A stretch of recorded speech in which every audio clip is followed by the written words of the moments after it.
नमस्कार दोस्तों, आज मैं आपको रविवार व्रत की 5 कहानी सुनाने जा रही हूँ। प्रेम से बोलिए सूर्य भगवान की जय हो। प्राचीन काल में एक बुढ़िया माई रहती थी। वह नियमित रूप से रविवार का व्रत करती। रविवार के दिन सूर्योदय से पहले उठकर आंगन को गोबर से लीपकर स्वच्छ करती।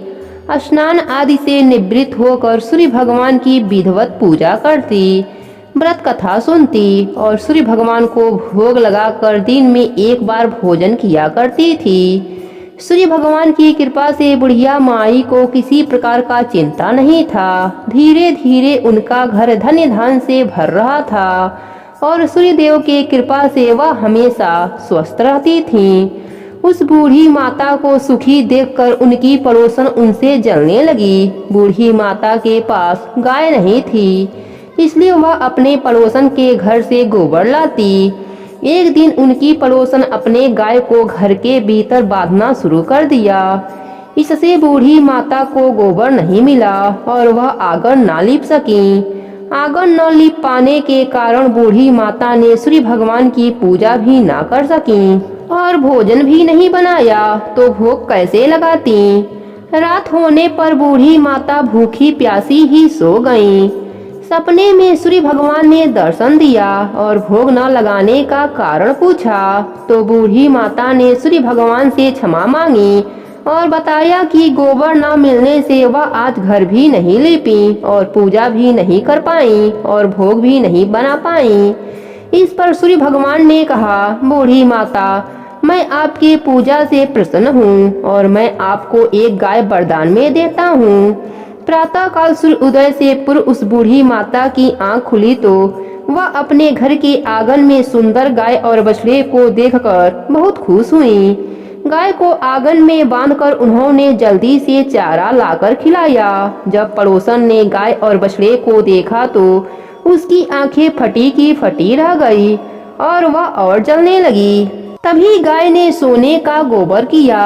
गोबर देखते ही पड़ोसन हैरान हो गई।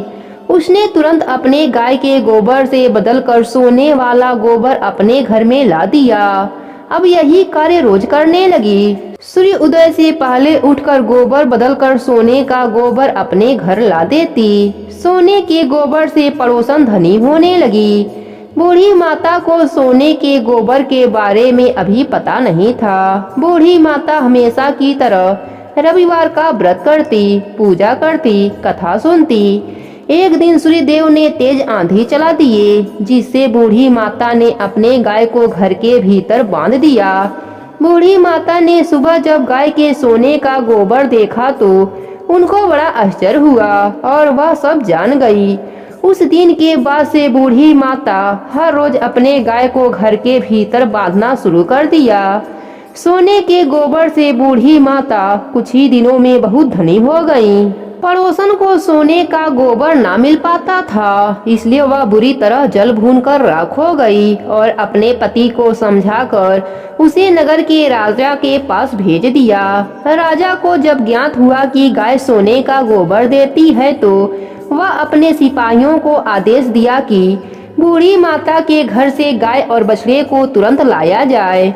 गाय और बछड़ा राजमहल में आ गई। राजा ने सुंदर गाय को देखकर बहुत खुश हुआ। सुबह जब राजा ने सोने का गोबर देखा तो उसके आश्चर्य का ठिकाना न रहा। उधर बूढ़ी माता भूखी प्यासी सूर्य देव से प्रार्थना कर रही थी। सूर्य देव इस तरह बूढ़ी माता को प्रार्थना करते देख उस पर बहुत करुणा आई। उसी रात सूर्य भगवान ने राजा को सपने में कहा, राजन, बूढ़ी माता का गाय बछड़ा तुरंत लौटा दो, नहीं तो तुम पर विपत्तियों का पहाड़ टूट पड़ेगा, तुम्हारा महल नष्ट हो जाएगा।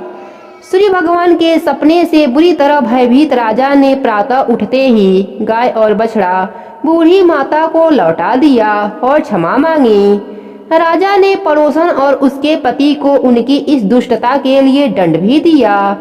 राजा ने पूरे राज्य में घोषणा करा दी कि सभी स्त्री पुरुष रविवार का व्रत किया करें। रविवार का व्रत करने से सभी के घर में धन धान से भर गया। राज्य में चारों तरफ खुशहाली छा गई। स्त्री पुरुष सुखी जीवन यापन करने लगे। सभी लोगों के शारीरिक कष्ट दूर हो गए, सभी स्वस्थ रहने लगे।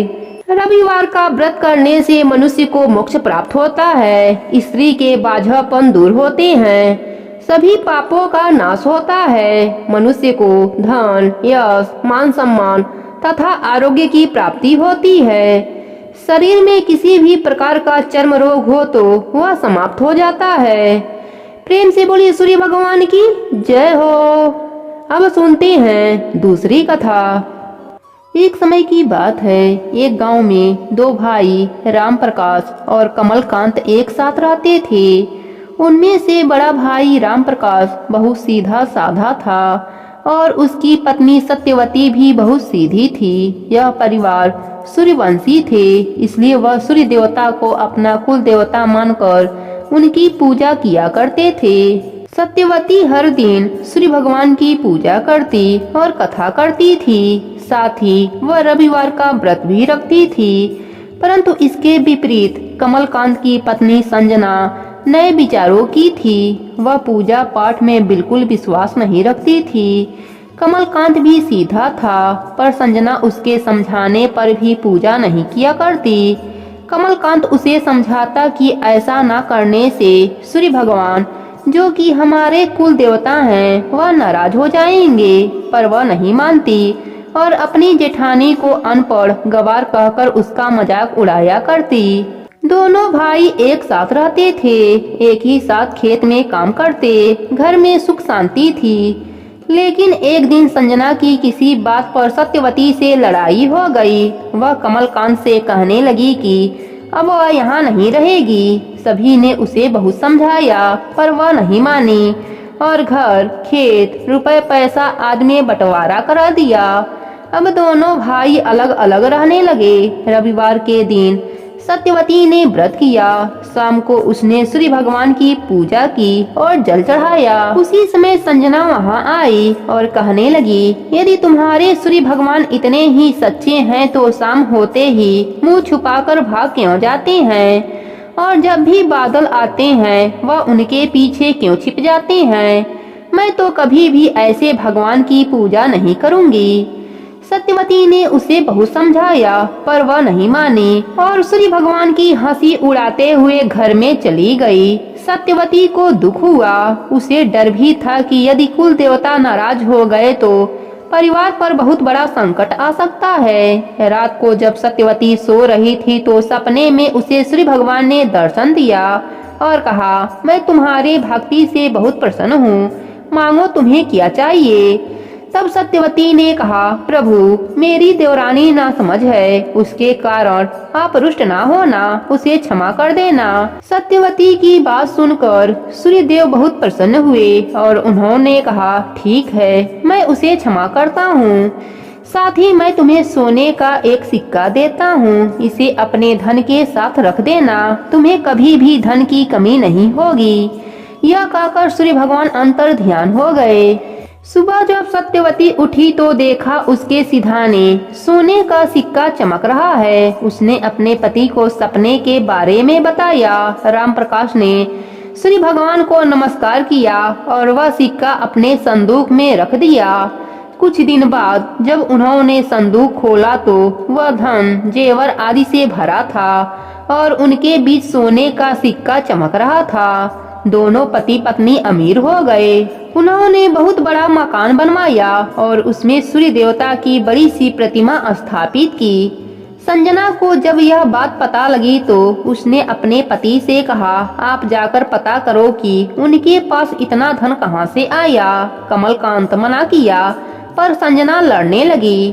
तब कमलकांत राम प्रकाश के घर गया। दोनों भाई गले मिले और एक दूसरे से बातें करने लगे। कमलकांत के पूछने पर राम प्रकाश ने उसे सारी बात बताई। संजना ने जब यह सुना तो उसने भी लालच में आकर सूर्य भगवान का व्रत किया, पर उसके मन में जरा भी श्रद्धा नहीं थी। उसने बड़ी मुश्किल से दिन काटा और शाम को व्रत खोला। रात में वह सोई, पर उसे कोई भी सपना नहीं आया। सुबह उठकर देखा तो कहीं भी कोई सिक्का नहीं था। उसे लगा उसके जेठ जेठानी ने उसके पति से झूठ बोला है, भगवान तो होते ही नहीं हैं। इस तरह वह लड़ने के लिए बाहर निकली। तभी बाहर एक भिखारी खड़ा था। उसने संजना से खाना मांगा। संजना ने उसे डांटकर भगा दिया। वह सत्यवती के घर पहुंची। वहां जाते ही सत्यवती ने उसका स्वागत किया और पूछा कि क्या हुआ। तब संजना ने उसे सारी बात बताई। तब सत्यवती हंसकर कहा, भगवान किसी भी रूप में आ सकते हैं। आज जिस भिखारी को तुमने भगा दिया वह सूर्यदेव ही थे। तुम्हारे यहाँ आने से पहले वह मेरे घर भोजन करके असली रूप में प्रकट होकर आशीर्वाद देकर चले गए। तब संजना को अपने भूल का एहसास हुआ और उसने वहीं सूर्यदेव की प्रतिमा के पैर पकड़ लिए और सच्चे मन से माफी मांगने लगी। सत्यवती और संजना दोनों ने सूर्य भगवान की पूजा की। पूजा के बाद सत्यवती ने वही सोने का सिक्का संजना को देने लगी, पर उसने मना कर दिया। उसके मन से लालच मिट चुका था। उसके बाद जब वह अपने घर वापस आई तो देखा उसका घर धन धान से भर चुका था। हे सूर्य भगवान, जैसे आपने उनका घर धन धान से भर दिया, वैसे ही अपने सभी भक्तों पर अपनी कृपा बनाए रखना। प्रेम से बोलिए सूर्य भगवान की जय हो।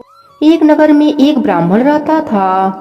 वह सूर्य भगवान का परम भक्त था। नहाता धोता और कहानी सुनाता था, परंतु कमाता नहीं था। ब्राह्मण घर में रहता तो ब्राह्मणी कमाने को कहती और बाहर के भी लोग उसे अपमानित करते। एक दिन ब्राह्मण जंगल में चला गया। वहाँ वह सूखे पीपल के नीचे बैठकर पूजा पाठ करने लगा और सूर्य भगवान की कथा कहानी कहने लगा। वहीं पर एक तालाब था। वहाँ पर थोड़ा ही पानी थी।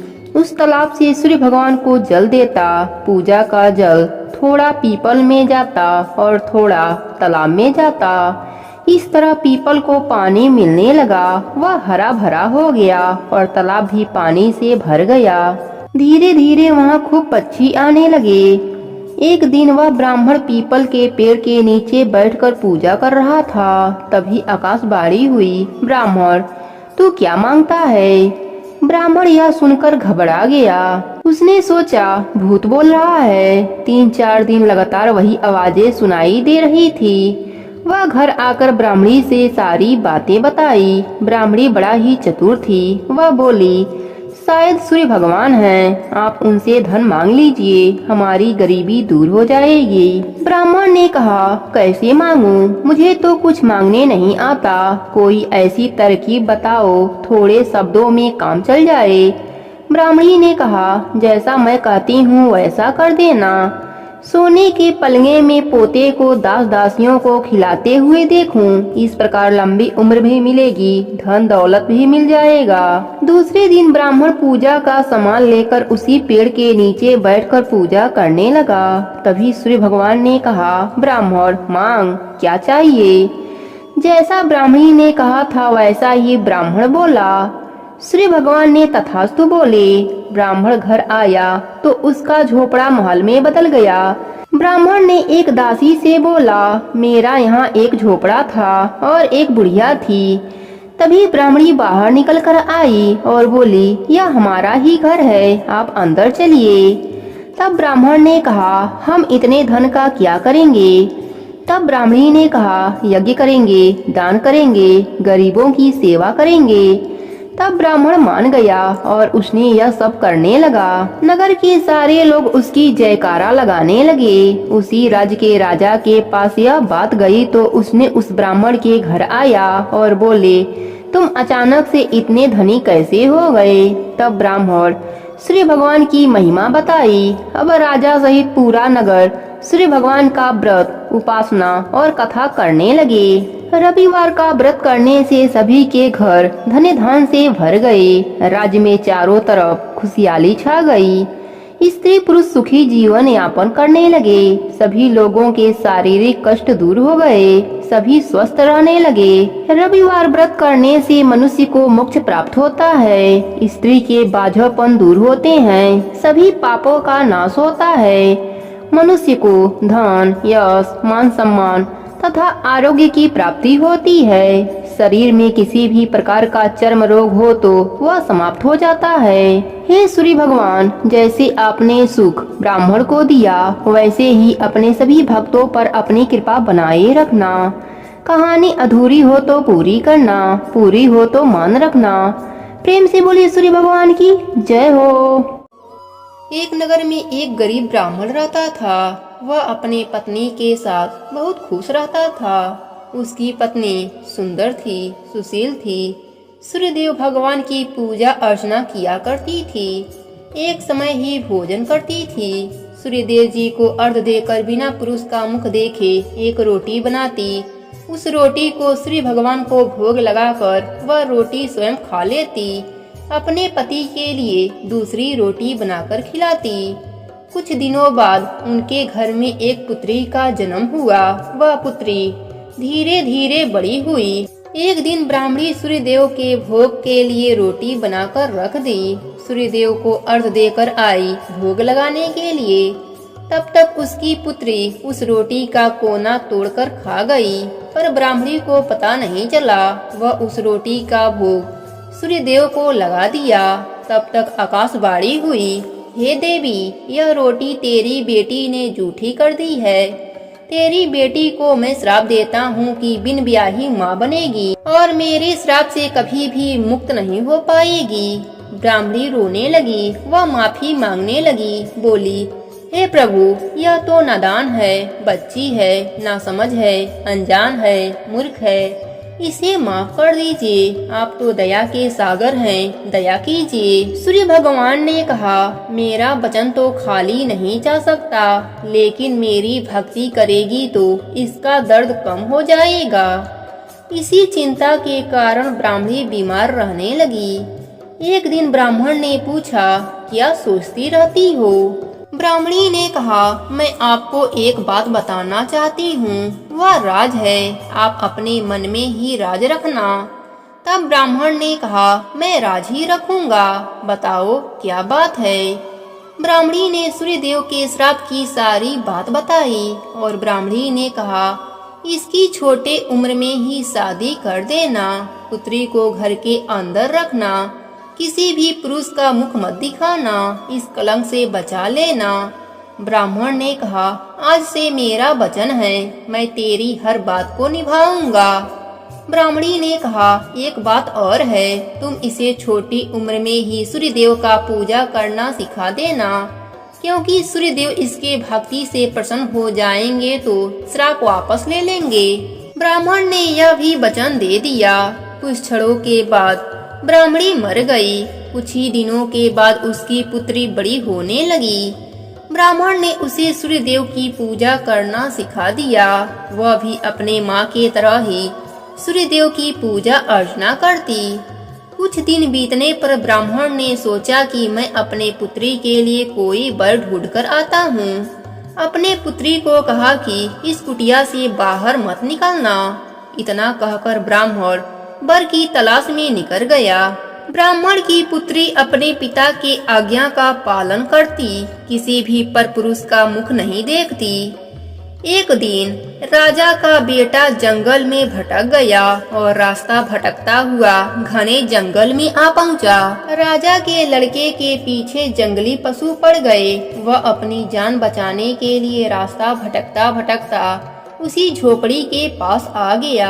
जोर जोर से चिल्लाने लगा, बचाओ बचाओ। तब पुत्री पिता के वचन को भूल गई। दरवाजा खोल दिया। उसने देखा बहुत सुंदर राजकुमार बाहर खड़ा है। वह देखती ही रह गई। तब तक राजा का बेटा कुटिया के अंदर आकर दरवाजा लगा दिया। ब्राह्मण की बेटी ने कहा, तुम अंदर नहीं आ सकते हो, मैं पुरुष का मुख नहीं देखती। राजा का बेटा बोला, मैं तुम्हारे साथ कोई दुर्व्यवहार नहीं करूंगा, मैं तो अपनी जान बचाने के लिए आया हूँ।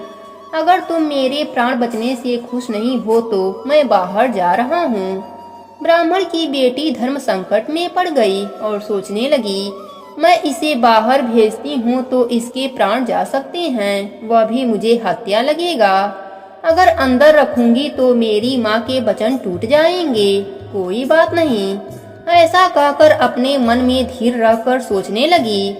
तब ब्राह्मणी की बेटी ने कहा, मेरे वस्त्र पहनकर नारी बनकर मेरे पिताजी के सामने रहना पड़ेगा, क्योंकि मुझे पुरुष का मुख देखने की आज्ञा नहीं है। राजा का बेटा बोला, तुमने मेरी जान बचाई है, मैं तुम्हारी हर बात मानूंगा। तब वह लड़की वाला वस्त्र पहन लिया। कुछ देर के बाद ब्राह्मण आया तो पूछा, पुत्री तुम्हारे साथ कौन है? तब पुत्री ने जवाब दिया, यह नारी रास्ता भटक गई थी, इसके पीछे जानवर पड़े हुए थे।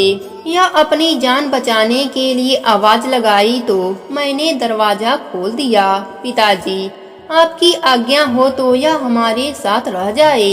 ब्राह्मण ने कहा कि नारी है तो मुझे कोई परेशानी नहीं है। कई दिन बीत गए, उन दोनों में इतना प्रेम बढ़ गया कि वह हर हद पार कर गए। ब्राह्मण की बेटी गर्भवती हो गई। दोनों घबराने लगे। राजकुमार ने कहा, तुम अपने पिताजी से कह देना कि मैं गर्भवती थी, मैं जब बाहर से आई थी तभी गर्भवती थी। तब राजकुमार की बात मानकर अपने पिता से ऐसा ही कहा। ब्राह्मण की बेटी ने अपने पिताजी के आते ही बीमारी का बहाना बनाकर सो जाती। धीरे धीरे 9 महीने बीत गए। उसका अंत समय आ गया। पिताजी को आवाज लगाई, बोली, इसकी अंतिम समय है, पिताजी आप दाई माँ को बुला दीजिए। ब्राह्मण ने दाई को बुलाकर लाया। दाई माँ ने अंदर आकर देखा तो ब्राह्मण की बेटी गर्भवती थी, उसका बच्चा होने वाला था। राजा के बेटे ने सारी बात बताई और कहा, अगर तुम किसी से कुछ नहीं बताओगी तो मैं तुम्हारा घर मोहरों से भर दूंगा। दाई ने राजा के बेटे के कहे अनुसार ही किया। बाहर जाकर किसी को कुछ नहीं बताया। धीरे धीरे उनका बेटा बड़ा होने लगा। एक दिन राजा अपने बेटे को ढूंढता हुआ उसी नगर में आया और उसी झोपड़ी के पास आकर दरवाजा खटखटाने लगा। ब्राह्मण की बेटी ने दरवाजा खोला। तब तक राजकुमार नहाकर बाहर निकला। राजा ने अपने पुत्र को पहचान लिया। राजकुमार ने अपने पिता से सारी बात बताई, पर राजा ने कोई भी बात नहीं मानी और अपने बेटे के साथ राज्य आ गया। और यहाँ ब्राह्मण की बेटी अपने भाग्य को कोसती रही, ना खाती ना पीती, दिन भर सूर्य भगवान के प्रतिमा के सामने बैठी रहती। एक दिन सूर्य भगवान उसकी भक्ति से प्रसन्न हुए और प्रकट होकर कहे, हे देवी तुम क्यों घबराती हो? मैं तुम्हारी भक्ति से प्रसन्न हूँ। अब तुम्हारे दुख के दिन समाप्त हो जाएंगे। उधर राजा के घर में अन्य धन सब समाप्त हो गया। राजा रोड पर आ गया। एक दिन राजा के सपने में सूर्य देव ने दर्शन देकर कहा, तुम्हारा अन्य धन मैंने नष्ट किया है। यह सब मेरे क्रोध के कारण हुआ है। तुमने ब्राह्मण की बेटी के साथ अन्याय किया है। राजा ने सूर्य भगवान से क्षमा मांगने लगा और सब पहले जैसा होने का उपाय पूछा। तब सूर्य भगवान ने बताया कि अगर तुम ब्राह्मण की बेटी को ब्याह कर लाओगे और उसके बच्चे को उत्तराधिकारी बनाओगे तो तुम्हारा राज्य पहले जैसा हो जाएगा। राजा की आंख खुली तो वह पश्चाताप करने लगा। अपने पुत्र से बोला, बारात की तैयारी कर लो, चलो ब्राह्मण के घर चलते हैं तुम्हारे पत्नी को लाने। बेटा खुश हो गया। राजा बारात लेकर ब्राह्मण के झोपड़ी के पास आया तो ब्राह्मण घबराने लगा कि राजा मुझे मारने आया है। तब राजा ने ब्राह्मण से माफी मांगने लगा और कहा, हे ब्राह्मण मैं तुम्हारा कसूरवार हूँ। मैंने तुम्हारी बेटी के साथ गलत किया है। अब दोनों की शादी करने आया हूँ। तब ब्राह्मण खुश हो गया। दोनों की शादी धूमधाम से हो गई। सूर्य भगवान की कृपा से उनका राज्य पहले जैसा हो गया और ब्राह्मण की कन्या सुख भोगने लगी। हे सूर्य भगवान अपने सभी भक्तों को निरोगी काया सुख सौभाग्य देना। ब्राह्मण की बेटी की तरह किसी को भी श्रापित मत करना। प्रेम से बोलिए सूर्य भगवान की जय हो। किसी गांव में एक माँ और उसकी बेटी दोनों सूरज भगवान का व्रत करती थीं। एक बार सूरज जी के व्रत वाले दिन माँ ने बेटी से कहा, मैं पानी लेने जा रही हूँ, तू 2 रोट बना कर रख। एक छोटा और एक बड़ा रोट बनाना जो हम पूरा खा सकें, क्योंकि रोट को जूठा नहीं छोड़ते। रोट के आटे में नमक मत डालना, यह अलूना होता है। माँ पानी भरने चली गई और बेटी रोट बनाने लगी। तभी सूरज भगवान एक साधु बाबा का भेष बनाकर वहाँ आए और भिक्षा मांगने लगे। लड़की ने कहा, मेरी माँ का रोट तो बन गया है, पर मेरा रोट बनेगा उसमें से आपको दे दूंगी। बाबा ने कहा, जो रोट बन चुका है उसी में से मुझे दे दो, नहीं तो मैं जा रहा हूँ। लड़की ने माँ के रोट में से टुकड़ा तोड़कर दे दिया। जब माँ वापस आई तो बहुत नाराज हुई और बोली, हे लड़की, मेरी रोट का टुकड़ा दे दिया, मेरी रोटी मुझे साबुत दे। वह लड़की को मारने लगी। लड़की डर कर जंगल में भाग गई और एक पेड़ पर चढ़कर बैठ गई। सूरज भगवान ने सोचा, बेचारी लड़की को मेरे कारण घर से निकलना पड़ा, इसलिए इसकी रक्षा मुझे ही करनी पड़ेगी। सूरज भगवान रोज उसके लिए चूरमे का एक लड्डू और एक लोटा पानी भेज देते। लड़की मजे से खा पी लेती और वहीं बैठी रहती। एक दिन राजा शिकार करते हुए उधर से निकला। थकान मिटाने के लिए उसी पेड़ के नीचे आराम करने रुका। राजा ने अपने सेवक से कहा, प्यास से जान निकली जा रही है, चुल्लू भर पानी मिल जाता तो प्राण बच जाता। पेड़ पर बैठी लड़की ने यह सुना तो उसने चुल्लू भर पानी डाल दिया। राजा ने पानी पी लिया। राजा ने कहा, अरे सेवक, आधी जान तो बच गई, एक चुल्लू पानी और मिल जाए तो आधी जान और बच जाए। लड़की ने फिर एक चुल्लू पानी डाल दिया। राजा ने पी लिया। राजा को आश्चर्य हुआ। उसने सेवक से कहा, ऊपर अवश्य कोई है, तू ऊपर चढ़ और देख कौन है। सेवक ऊपर चढ़ा तो उसे लड़की मिली। लड़की ने सेवक से कहा, भैया, तुम यह स्वादिष्ट लड्डू खा लो और पानी पी लो, पर राजा को मेरे बारे में मत कहना। कह देना कि ऊपर कोई नहीं है, पता नहीं राजा मेरे साथ कैसा व्यवहार करेगा। सेवक भूख प्यास से परेशान था। उसने लड्डू खाया, पानी पिया और नीचे जाकर राजा से कह दिया कि ऊपर कोई नहीं है। राजा ने सेवक से कहा, तू ऊपर गया तब तो थका हुआ था और आया तो तरोताजा दिख रहा है। नहाया और खाया हुआ मनुष्य छिपता नहीं है। मुझे संशय हो रही है, मैं खुद ऊपर जाकर देखता हूँ। राजा पेड़ पर चढ़ा। वहाँ सुंदर सी ब्राह्मणी कन्या को पाया। राजा ने कहा, डरो नहीं, तुम बहुत सुंदर हो, मेरे साथ चलो, तुमसे विवाह करना चाहता हूँ। लड़की राजा के साथ चली गई।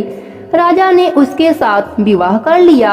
साल भर में ही उसने एक सुंदर बालक को जन्म दिया। उसकी अन्य रानियां, उसकी देवरानी जेठानी आदि उसकी और उसके पुत्र की सुंदरता से जलने लगी थी। सूरज जी का व्रत आया। लड़की रानी ने व्रत के लिए रोट बनाया। दूसरी रानियों ने राजा से कहा, तुम्हारी नई रानी को रोट बनाना नहीं आता, उसका बनाया हुआ रोट खाओगे तो आपका पेट दुखेगा, रानी खाएगी तो कुंवर का पेट दुखेगा।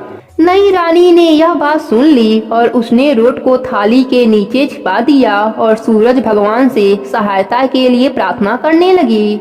राजा ने जब पूछा कि थाली के नीचे क्या है तो उसने कहा कि मेरे गरीब पीहर से आया हुआ उपहार है। राजा ने थाली उठाई तो देखा कि उसके नीचे सोने का चक्र था। राजा ने कहा, वाह, गरीब पीहर वालों का ऐसा उपहार। नई रानी चुप रही। एक दिन रानी खिड़की में खड़ी थी। तभी उसे उसकी माँ दिखाई दी, जो दरिद्र अवस्था में छाजरे बेच रही थी। उसने सोचा माँ को यहाँ बुला ले तो यहाँ आराम से रहेगी। इतने नौकर चाकरों में वह भी कुछ काम कर लेगी और किसी को पता भी नहीं चलेगा। उसने माँ को बुलाया। रानी की माँ आते ही वही बात दोहराने लगी, हे लड़की, मेरी रोटी का टुकड़ा दे दिया, मेरी रोटी मुझे साबुत दे। रानी ने सोचा कहीं सबको पता न चल जाए कि मैंने अपनी माँ को इस तरह महल में बुलाया है, मुसीबत हो सकती है। उसने माँ को चुपचाप एक कमरे में रहने को कहा, बाहर से ताला लगा दिया। रानी की देवरानी जेठानी व अन्य रानियां राजा से कहने लगी कि नई रानी का व्यवहार संदेह पैदा कर रहा है। एक औरत महल में घुसी थी पर वह वापस नहीं निकली। छोटी रानी यह सुन लिया। वह सूर्य भगवान से इस विपत्ति से बचने का प्रार्थना करने लगी। राजा ने वहां आकर उस कमरे की चाबी मांगी। राजा ने कमरा खोला तो वहां सोने की एक मूर्ति थी। राजा ने पूछा, यह मूर्ति कहाँ से आई है? रानी ने कहा, मेरे गरीब पीहर का उपहार है। राजा ने कहा, तुम्हारे गरीब पीहर से इतने कीमती उपहार आते हैं, मुझे तुम्हारा पीहर देखना है, हम वहाँ चलेंगे। रानी ने फिर सूरज भगवान से मदद मांगी। सूरज भगवान ने कहा कि मैं सवा पहर का व्यवस्था कर दूंगा, उसके बाद फिर मुझे नगरी में उजाला करने जाना होगा। सूर्य भगवान ने जंगल में माया नगरी बसा दी। महल, झरोखे, बाग बगीचे, रिश्तेदार आदि सब माया से बना दिया। महल की रसोई में कई प्रकार के व्यंजन बन गए थे। सबसे मिलकर और खा पीकर रानी ने राजा से वापस चलने को कहा। राजा ने कहा, जल्दी क्या है, थोड़ा आराम कर लें। रानी ने बड़ी मुश्किल से राजा को वापस चलने के लिए मना लिया और वे रवाना हो गए। थोड़ी दूर जाने के बाद राजा को ध्यान आया कि उनकी कटार वहीं रह गई। राजा ने सेवक को कटार लाने भेज दिया। सेवक वहां गया तो देखा कि वहां जंगल के सिवा कुछ भी नहीं था। कटार झाड़ी में पड़ी मिली। कटार लेकर सेवक आया। उसने यह सब राजा को बताया। राजा को पहले ही शक था। उसने तलवार निकाल ली और गुस्से में आकर रानी से सच बताने को कहा। रानी ने सब कुछ सच सच कह डाला और सूरज भगवान की कृपा और मदद के बारे में भी बताया। यह सब सुनकर राजा बहुत खुश हुआ और रानी को सूरज रोट का व्रत अच्छे से करने को कहा। रानी का मान और बढ़ गया। हे सूरज भगवान, जैसा सुख उस लड़की को मिला वैसा ही सुख अपने सभी भक्तों को देना। प्रेम से बोलिए सूर्य भगवान की जय हो।